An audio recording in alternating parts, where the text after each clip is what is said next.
Cilat thot janë kushtet e therrjes së një kafshë që të quhet apo të konsiderohet halal. Ka kushte që lidhen me kafshën, ka kushte që lidhen me personin i cili e therr.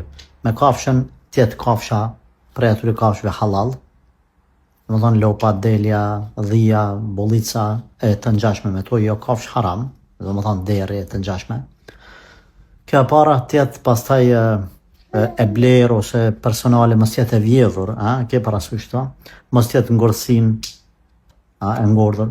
Tjetë personi i cili e therr tjetë ose musliman, ose hebrej, ose i krishter, sipas traditave hebreja dhe të krishterë.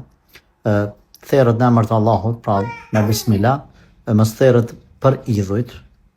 Këto janë disa prej kushteve që për momentin po më kujtohen.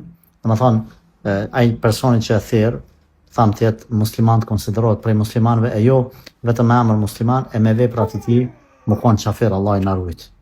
Nëse gjithsesi këto janë pak a shumë kushte që duhet mi plotësu një kafshë.